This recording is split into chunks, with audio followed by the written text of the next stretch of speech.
Assalamualaikum warahmatullahi wabarakatuh.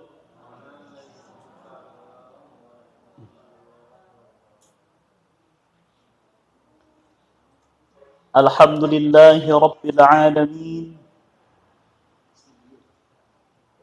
Wassalatu wassalamu ala ashrafil anbiya'i wal mursalin. Sayyidina wa habibina wa maulana Muhammadin wa ala alihi wa ashabihi ajma'in. Ashhadu an la ilaha illallah wahdahu la syarika lah wa ashhadu anna Muhammadan abduhu wa rasuluh la nabiyya wa la rasula ba'dah amma ba'd. Ma'asyiral muslimin wal muslimat, jamaah maghrib Musalla An-Nur yang dirahmati dan dimuliakan oleh Allah Subhanahu wa taala.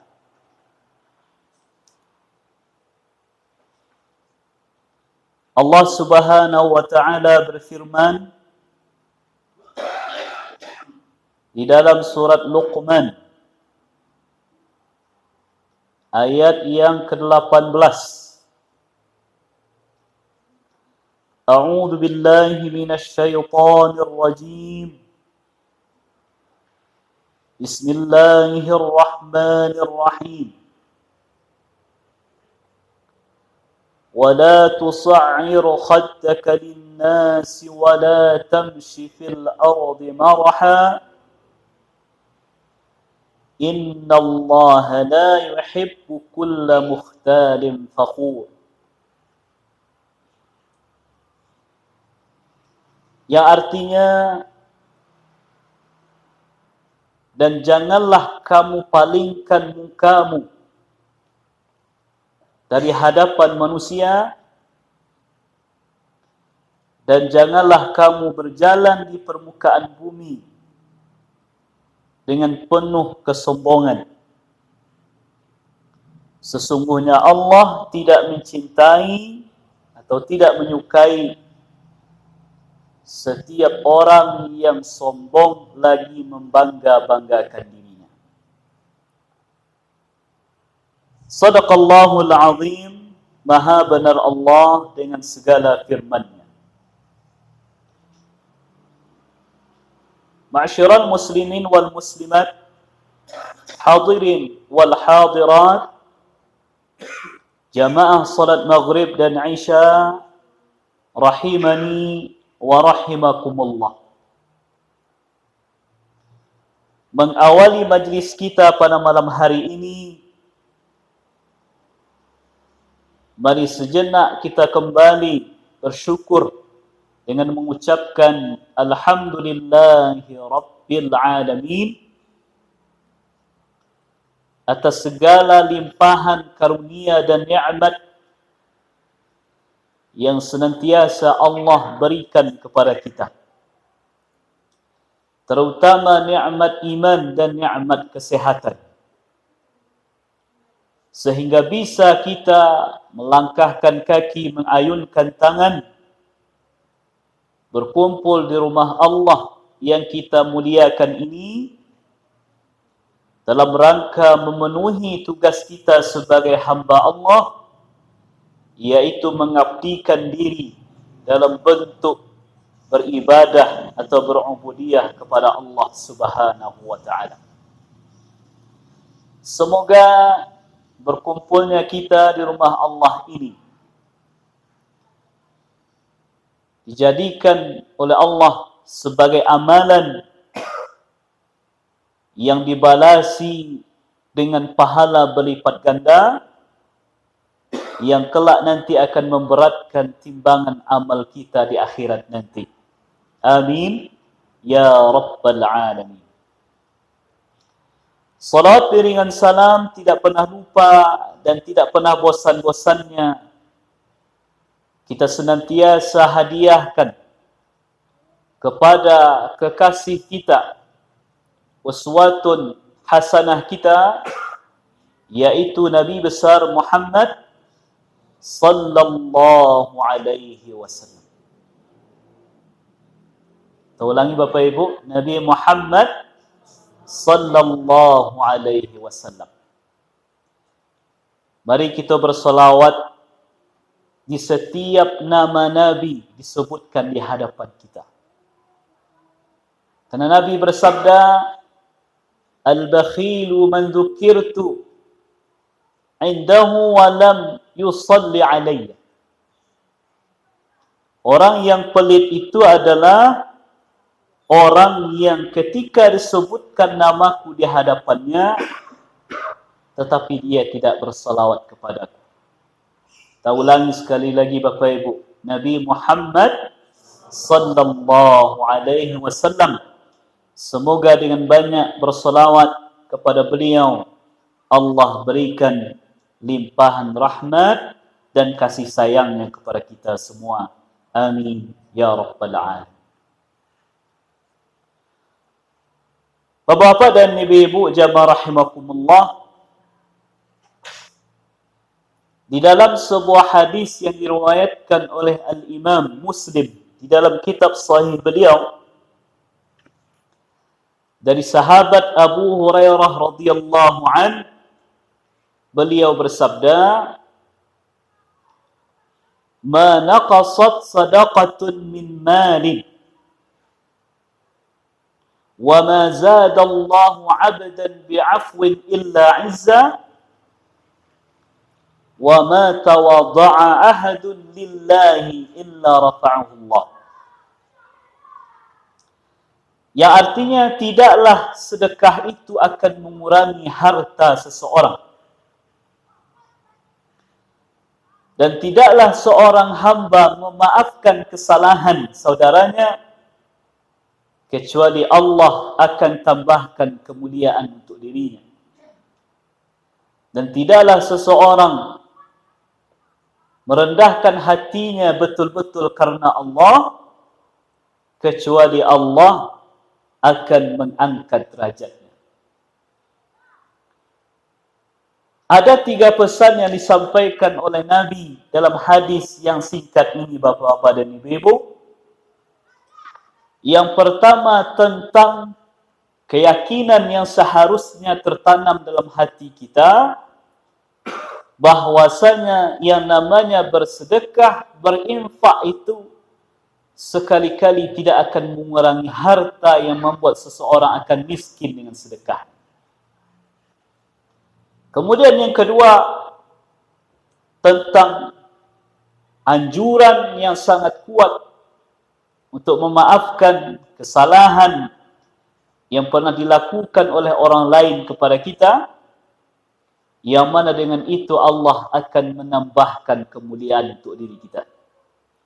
Kemudian yang ketiga, bahwasanya siapa saja yang tawadhu, yang merendahkan hatinya di hadapan manusia, kecuali Allah akan angkat dan muliakan dia, baik ketika masih di dunia maupun di kehidupan akhirat nanti. Kajian kita pada malam hari ini memfokuskan di poin yang ketiga, yaitu mari kita menjadi hamba-hamba Allah yang tawadhu. Bapak-bapak dan ibu-ibu jamaah salat maghrib dan isya rahimani wa rahimakumullah. Terkadang seseorang yang Allah berkahi dengan berbagai nikmat, sebutlah itu apakah yang dinamakan dengan nikmat harta, dia menjadi orang yang kaya raya di tengah-tengah masyarakat, atau orang yang diberikan nikmat berupa amanah jabatan, atau menjadi orang-orang yang di tengah-tengah masyarakatnya begitu dihormati, dimuliakan. Terkadang dengan faktor-faktor itu membuat hati seseorang lupa kepada Allah sehingga menjadikan dia orang-orang yang tersimpan di dalam hatinya dan tergambar dalam tingkah lakunya menjadi hamba Allah yang lupa diri dengan berbuat sombong. Bapak-bapak dan ibu-ibu, kalau kita cermati dari apa kita diciptakan oleh Allah Subhanahu wa taala,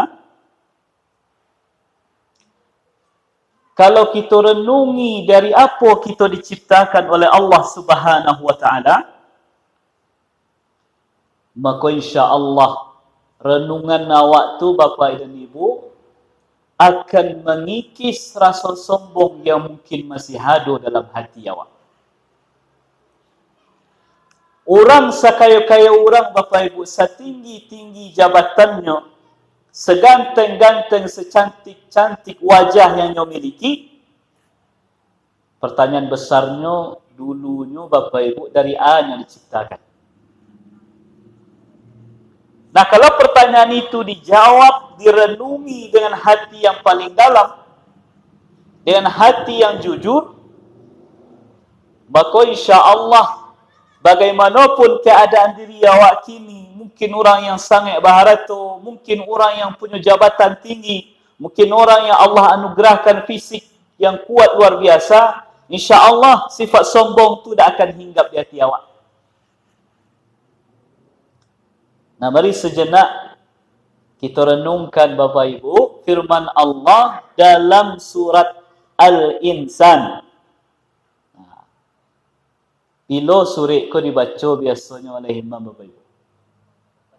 Hari Jumat di rakaat kedua. Di rakaat pertama baca surah As-Sajdah, rakaat kedua dibaca surah Al-Insan.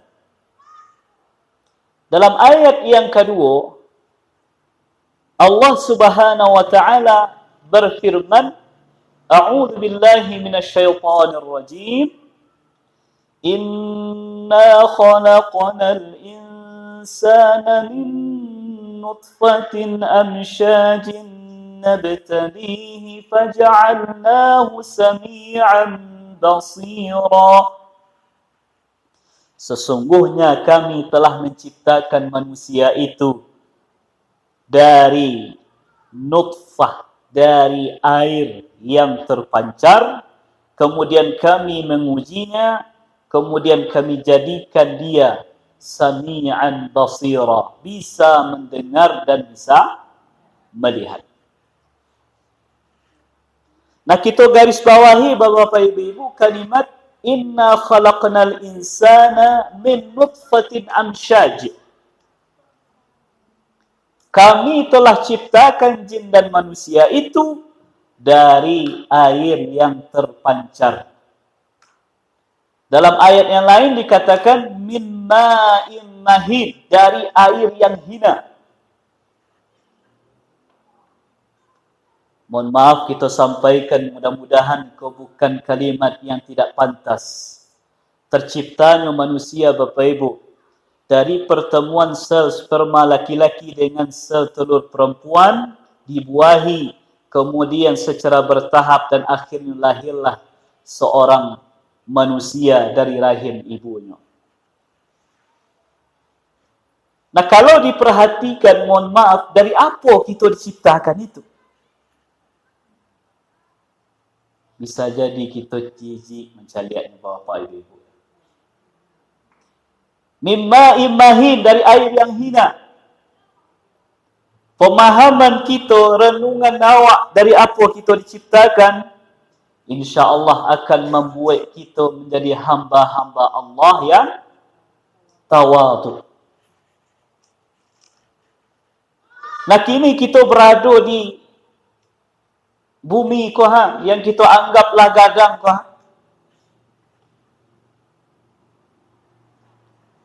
Kalau kita renungkan dan kalau kita bandingkan besaran antara bumi kita dengan planet-planet yang ada di alam semesta ko Bapak Ibu. Ambo pernah membaca sebuah data perbandingan besarnya matahari dengan bumi awak ko 1:300,000. Lebih kurang. Kita ulangi Bapak Ibu. Gadang matahari jo gadang bumi ko perbandingannya ketika kita membandingkan angka 1 jo angka 300,000. Artinya matahari yang terbit di sebelah timur terbenam di sebelah barat yang kita nikmati cahayanya di setiap hari itu besarnya dari bumi lebih kurang 300,000 kali bumi. Nah bumi yang kita anggaplah gadang, matahari yang kita anggap gadang itu Bapak Ibu, 300,000 kali lebih kurang bumi, masih jauh lebih kecil dibandingkan dengan berbagai planet-planet yang ada di alam semesta yang mungkin tidak bisa tertangkap dengan alat paling canggih sekalipun yang dimiliki oleh manusia. Kalau di zoom lah dari atas Bapak Ibu ya. Di zoom dari yang gadang, kemudian ketek, maka bumi awak ko di alam semesta tidak ubahnya besarnya seperti butiran pasir yang ada di permukaan bumi ko. Bumi awak ko, buminya bukan awaknya, buminya, gadangnya tidak lebih besar dari butiran pasir yang berserakan di halaman-halaman rumah kita. Kira-kira kalau buminya sebesar butiran pasir, awaknya sedang apa? Kalau buminya sedang itu, kita ke sedang. Makanya kenapa kalimat azan tu Bapak Ibu diawali dengan apa dulu? Allahu Akbar, Allahu Akbar. Kalimat itu. Kalau dah tiba nanti hari raya Idul Adha, Idul Fitri, itu juga yang kita kumandangkan. Allahu Akbar, Allahu Akbar, Allahu Akbar. La ilaha illallah, Allahu Akbar, Allahu Akbar, walillahil hamd. Allah Maha Besar, Allah Maha Besar, Allah Maha Besar. Kalimat itu diulang tiap hari. Dikumandangkan oleh muazzin tiap hari. Diingatkan kita di waktu-waktu tertentu di hari-hari awak. Tujuannya apa? Supaya tidak ada di antara kita yang merasa tinggi hati, merasa hebat, padahal kita bukan apa-apa dibandingkan ciptaan Allah yang lain. Kalau awak saja, bumi awak saja besarnya tidak lebih besar dibandingkan butiran pasir itu, betapa kecil dan remehnya kita di mata Allah Subhanahu wa taala. Nah, makanya di ayat yang kita baca di awal tadi Bapak-bapak dan Ibu, Allah agih pesan kepada kita. Cara berjalan kita saja diatur oleh Allah. Apa kata Allah? Wala tamshi fil ardi maraha. Jangan engkau berjalan di atas permukaan bumi itu dengan maraha. Dengan marah. Marah risiko Bapak Ibu bukan nama rumah makan. Karena dulu rumah makan apa? Bukan pula marah risiko artinya berang. Tidak. Maraha ko artinya adalah dengan penuh kesombongan. Kalau orang berjalan, lubang hidungnya menghadap ke bawah, kelainya lubang hidungnya ke atas. Mandongak Zat. Kalau orang menyapunya, jalannya apa? Jauh Zat. Jangan berjalan di permukaan bumi dengan maraha, dengan sombong, dengan angkuh. Kenapa? Yang akan kita sombongkan, yang akan kita angkuhkan. Awak kau bisa duit kalau bukan kerana nikmat Allah, bakul tak akan bisa kita hidup di dunia ko. Contoh sederhananya bapa-bapa dan ibu-ibu. Kalau dicabut selah nikmat oksigen agak selini ketika kita duduk kini, nanti jadi. Mungkin kitalah bagai limpangan menjadi mai-mai di tengah surau kau. Itu saya dicabut oleh Allah, tak usah yang lain. Oksigen salah, tak usah lama-lama. 1 minit atau 2 minit salah. Tak bisa kita mangu atau bernafas dengan baik. Apa yang terjadi? Akan menyebabkan rusaknya saluran pernafasan, bahkan bisa menyebabkan kematian. Dan akan kita sombongkan bapak-bapak, ibu-ibu. Makanya salah satu hikmah kenapa kita dianjurkan membezuk, mencaliak, mengunjungi saudara-saudara kita yang dalam keadaan sakit, bukan sekadar untuk menghibur dirinya, bukan sekadar hanya untuk menguatkan dirinya, tapi yang lebih daripada itu adalah mengingatkan awak kita ku bukan siapa-siapa kalau bukan kerana pertolongan Allah Subhanahu wa ta'ala. Bapak-bapak dan ibu-ibu rahimakumullah, batulah kecek Nabi dalam hadis tadi, wa ma tawadha'a ahadun lillah illa rafa'ahullah. Tidaklah seseorang itu tawadhu, merendahkan hatinya. Kau harus kita garis bawahi Bapak Ibu. Yang kita kaji kini rendah hati, bukan rendah diri. Iko perbedaannya sangat jauh. Orang rendah diri itu biasanya kerana lemah. Dia rendah diri mungkin deknya miskin. Rendah diri mungkin deknya hanya rakyat jelata biasa. Rendah diri mungkin kerana tak punya jabatan. Rendah diri di hadapan orang yang lebih kaya, di hadapan orang yang punya jabatan tinggi. Itu namanya rendah diri. Sedangkan rendah hati adalah seseorang yang memiliki kelebihan-kelebihan, tapi ia tidak tampakkan membanggakan diri di hadapan manusia. Itu baru namanya rendah hati. Nabi SAW, Bapak Ibu, ketika beliau menaklukkan kota Makkah, peristiwanya kita kenal dengan Fathu Makkah.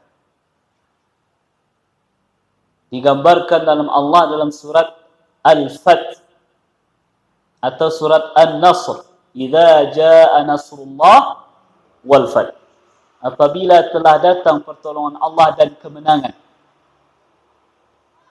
Ketika Nabi datang ke Mekah itu, yang terjadi dulu ketika beliau masih berada di Mekah. Beliau berdakwah dengan sembunyi-sembunyi, beliau berdakwah dengan terang-terangan. Alun banyak orang yang masuk Islam. Sahabat beliau masih segetek, umat Islam masih segetek. Beliau dan sahabat-sahabat beliau banyak yang disiksa, dizalimi. Bahkan sebahagian sahabat ada yang dibunuh oleh orang-orang sombong dari kalangan orang kafir Quraisy. Masih lemah, alun kuat kedudukanlah. Kemudian Allah perintah beliau hijrah ke Madinah. Di Madinah beliau berdakwah luar biasa.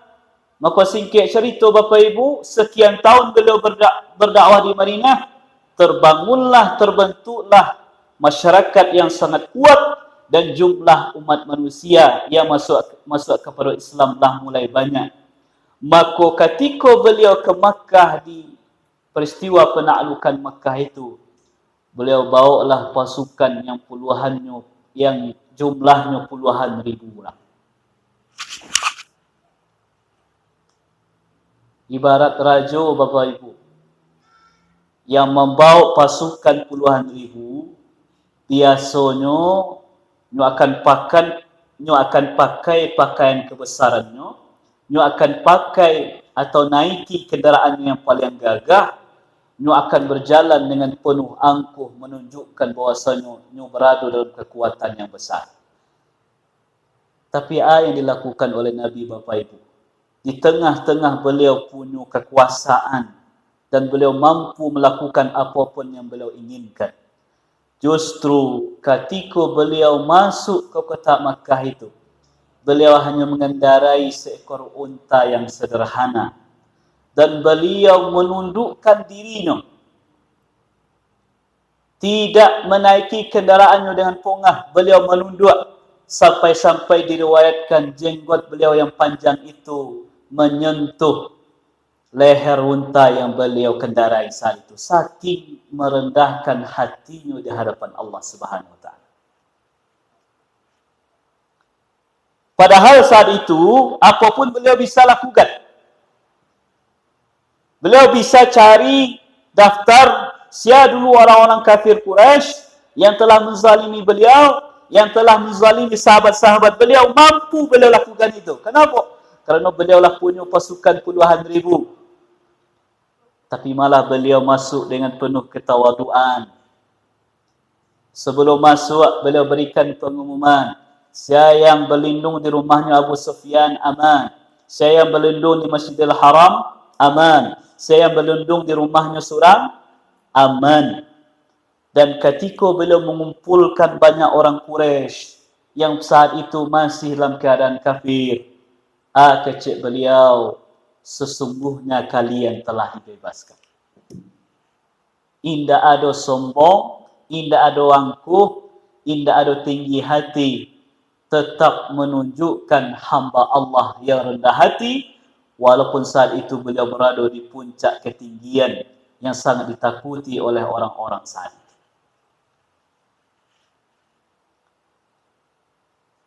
Nah, berbeda dengan contoh-contoh yang digambarkan oleh Al-Quran, bapak-bapak, ibu-ibu ya. Ada makhluk Allah yang sombong, yang angkuh, dek gara-gara apa? Dek gara-gara menganggap dirinya lebih baik daripada makhluk yang lain. Dulu ada seorang makhluk Allah sangat dekat hubungannya dengan Allah, sangat taat kepada Allah, dihormati oleh makhluk-makhluk yang berada di langit. Saat itu namanya dikenal dengan Azazil. Tapi ketika Allah ciptakan Adam, Allah perintah malaikat dan Azazil untuk sujud kepada Adam. Sujud di sini bukan sujud menghambakan diri, tapi sujud penghormatan kepada Adam. Tetapi Azazil tadi tidak mau sujud. Bertanyalah Allah kepada Azazil itu, padahal Allah Maha tahu. Apa pertanyaan Allah? Qala, ma mana'aka an la tasjuda id amartuk. Wahai Azazil, yang nanti kita kenal dengan Iblis. Wahai Iblis, apa yang menghalangimu? Apa yang membuatmu tidak mau sujud kepada Adam? Padahal aku telah perintah kamu untuk sujud kepadanya. Mari kita cari lihat jawabannya Bapak Ibu. Jawaban dari Iblis adalah qala ana khairun min. Ya Allah, kenapa aku tidak mau sujud kepada dia? Karena aku lebih baik daripadanya. Khalaqtani min narin wa khalaqtahu min tin. Engkau ciptakan aku ya Allah dari api, sedangkan engkau ciptakan dia Adam dari tanah. Dia menganggap dirinya tinggi, dia menganggap dirinya hebat, dia menganggap dirinya lebih baik daripada Adam dengan alasan Allah ciptakannya dari api, Allah ciptakan Adam dari tanah. Padahal kalau api ditimbun je tanah, mati tak api itu Bapak Ibu. Kuat ibean, kuat api unggun, kemudian seraan tanah agak sebaskom gadang ke api itu, mati tak api itu. Sombong sambil mengatakan ana khairun minhu. Firaun beda lagi. Firaun Fir'aun sekian. Kerana Fir'aun ko Bapak Ibu bukan nama orang, tapi gelar. Gelar raja. Nama aslinya Ramses. Jasadnya diselamatkan oleh Allah. Kini tersimpan di sebuah museum yang sangat dijaga ketat, yang menjadi kebanggaan orang-orang Mesir. Ambo ingat Bapak Ibu, di saat masih di Mesir dulu, ketika terjadi revolusi Mesir, menumbangkan pemerintahan Husni Mubarak, banyak orang demo di sekitar, di daerah namanya Madinatul Tahrir. Tahrir. Di Tahrir itulah museum Fir'aun itu, warnanya merah. Peninggal-peninggal Mesir kuno, termasuk jasad Fir'aun itu disimpan di situ. Perlindungan terhadap museum itu luar biasa. Sekaliannya dilindungi oleh tank, Pak. Ini nak main-main. Dilindungi oleh tank. Tank-tank baja, kendaraan-kendaraan militer. Karena itu adalah kebanggaan orang Mesir yang menjadi sumber penghidupan utamanya dari pariwisata. Kalau dikaji sejarah Fir'aun atau Ramses ke Bapak Ibu, dalam surat An-Nazi'at, keceknya kepada kaumnya, Qala ana rabbukumul a'la. Faqala ana rabbukumul a'la. Maka Fir'aun berkata kepada kaumnya, aku ini adalah Tuhanmu yang paling tinggi. Pernah dikisahkan bahwa Bapak Ibu, Fir'aun go, kenapa nyu bangun piramid yang tinggi itu? Selain sebagai bentuk kebanggaan dirinya, suatu kali dalam sejarah ceritakan ada salah seorang Fir'aun naik ke puncak piramid itu yang tinggi itu sambil membawa panah. Lah tiba di puncaknya panah lah kata. Allah takdirkan ketika anak panah tu turun balik ke bawah dalam keadaan berdarah. Kecik Fir'aun tadi dengan penuh keangkunan tu caliak ambolah membunuh Tuhannya Musa. Ambolah membunuh Tuhannya Musa. Makanya nyo katakan dalam ayat itu, faqala ana rabbukumul a'la. Maka dia berkata di hadapan kaumnya, aku ini adalah Tuhanmu yang maha tinggi. Lain pula ceritanya orang dakek Fir'aun. Orang paling kaya di Mesir, Bapak Ibu saat itu. Yang kunci gudang hartanya saja Bapak Ibu. Kuncinya ya, mesti kalau membukanya atau membawanya mesti dipikul oleh puluhan laki-laki dewasa yang kuat-kuat badan. Kunci gudang hartanya. Bayangkan bara gadang gudang hartanya. Saya kira-kira namanya Bapak Ibu. Qarun. Lain nama ibu bagi nama cucu Qarun. Tak. Tapi kalau dah piara tu Qarun ya mah.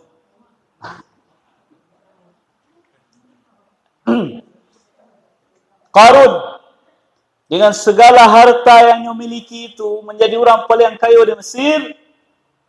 Keceknya tentang yang dia miliki, qala innama utituhu ala ilmin indi. Dia berkata, sesungguhnya apa yang aku dapatkan ini dari harta ini seluruhnya karena ilmu yang aku miliki. Nyo lupa kalau sadonya itu adalah nikmat dari Allah Subhanahu wa taala. Coba cari Bapak Ibu. Iblis mengatakan ana. Fir'aun mengatakan ana. Qarun mengatakan ana. Aku. Hati-hati kalau terlalu acok mengecekkan nampu. Ambo. Kalau bukan dek kerana ambo, dak selesai musalla tu dah. Kalau bukan dek kerana ambo, dak sekolah kemanakan ambo. Kalau bukan dek kerana ambo, dak jalan program di kampung ko dah. Kalau bukan dek kerana ambo, indak bisa iko. Nyo katakan ambo. Padahal ambo itu adalah ciptaan Allah Subhanahu wa taala yang Maha Besar. Allah sendiri bapa-bapa ibu-ibu tidak malu mengatakan kami. Kan banyak Quran Allah katakan kami. Masuk surah Al-Insan, inna khalaqnal insan, sesungguhnya kami ciptakan manusia. Memang ada hikmahnya kenapa Allah pakai kata kami di situ. Ada nanti kajian khusus. Tapi yang jelas seolah-olah Allah ingin ajarkan kepada kita Bapak Ibu sifat rendah hati. Walaupun memang banyak peran awak dalam satu bidang tertentu, banyak jasa awak dalam bidang-bidang kegiatan tertentu, jangan sekali-kali ya cok bana mengatakan nabo, tapi jangan malu mengatakan kami, yang menunjukkan kerendahan hati mengakui bahawa kita pun tak bisa apa-apa kalau bukan kerana Allah dan kerjasama dengan orang banyak. Bapak-bapak dan ibu-ibu jamaah rahimakumullah, datang seorang laki-laki kepada Nabi SAW. Dia baru menemui Nabi, baru bersebut Nabi. Menghadap kepada Nabi, berbincang-bincang dengan Nabi. Ketika Nabi mengecek, Bapak Ibu, bergetar badannya, menggigil, menggeletek ketakutan. Kanonyo sangko ko Nabi ko ibarat rajo-rajo. Nah, kalau rajo tu Bapak Ibu, suara tak boleh ditinggian, mata tak boleh menatapnya, bahkan kalau jalan pun, berjalan dari hadapannya tak boleh membelakanginya. Mundurnya mesti dengan menghadap wajah. Jadi you bayangkan Nabi ko seperti rajo itu, menggigil ketakutan. Lalu kecek Nabi dengan penuh ketawaduan. Beliau tenangkan hati laki-laki tadi, wahai fulan, sesungguhnya aku ini bukan seorang raja, tapi aku hanyalah seorang anak perempuan yang biasa makan daging dendeng. Bagi orang Arab dahulu, Bapak Ibu, daging dendeng itu adalah makanan yang sangat sederhana. Beliau dengan penuh ketawaduan tidak menampakkan kegagahan. Bahkan di awal-awal beliau di Madinah, Bapak Ibu, dua beliau sama saja sahabat. Sama rata, sama tinggi. Pakaian sama. Sehingga kalau orang baru datang, bertanya dulu, mana Rasulullah? Sahabat menunjuk tu yang Rasulullah. Karena sama saya nampak. Makanya sahabat berinisiatif meminta kepada Nabi, ya Rasulullah, izinkan kami untuk membuatkan tempat duduk khusus engkau di masjid kau. Supaya kau ada orang yang datang ke masjid kau ingin menemui engkau, terutama yang belum kenal dengan engkau, mereka bisa mengenalinya secara langsung. Nah, di saat itu dibuatkan oleh sahabat tempat duduk khusus yang hanya bisa diduduki oleh Nabi SAW surah. Saking menunjukkan ketawaduan beliau kepada hamba, kepada umat beliau, kepada umat manusia secara keseluruhan. Nah, Bapak Ibu, kalau dicaliak dan memang telah dibuktikan oleh sejarah, batu yang dikecekkan oleh Nabi itu. Orang yang tawadu itu dimuliakan, ditinggikan. Sedangkan sebaliknya orang yang bersifat sombong itu kebanyakan akhir hidupnya dihinakan oleh Allah. Contohnya Namrud yang dengan kesombongan kekuasaannya berani membakar Nabi Ibrahim hidup-hidup. Walaupun Allah selamatkan. Bagaimana cara matinya Bapak Ibu? Matinya bukan di medan perang. Jadi dalam kekuasaan itu, apalagi zaman dahulu ya, bagi seorang raja itu, mati itu bukan menjadi masalah. Asalkan matinya mati mulia. Kalau nyo mati, tapi nyo dibunuh oleh seorang raja pula, berarti nyo tak hina. Kerana yang membunuhnya raja. Atau nyo dibunuh oleh panglima perang yang memang dikenal gagah berani. Tak ada malu. Kemuliaan untuk diri. Tapi Allah mewafatkannya, mematikannya bukan di tangan seorang raja, bukan di tangan seorang panglima perang yang gagah berani. Tapi Allah cukup hanya utus seekor nyamuk. Nyamuk saja Bapak Ibu.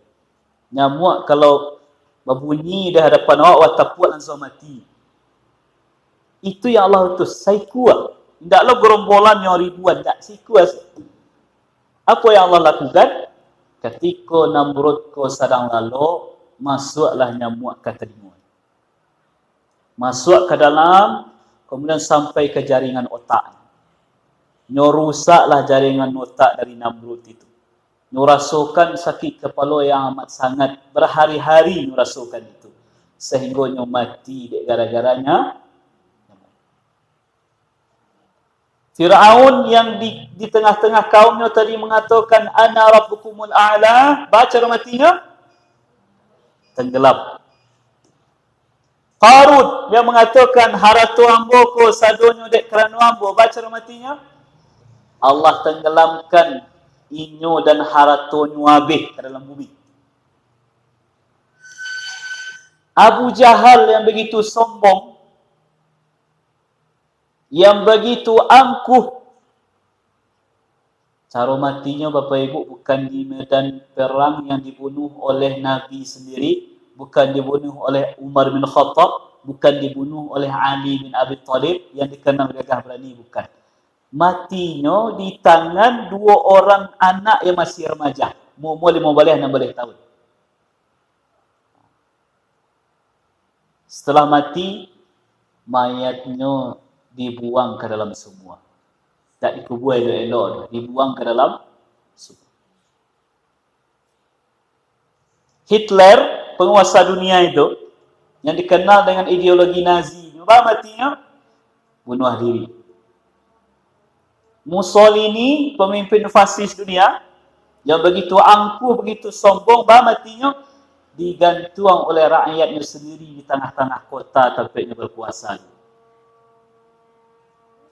Nah, itu menunjukkan Bapak Ibu betapa tragisnya akhir hidup orang-orang yang angkuh, orang-orang yang sombong.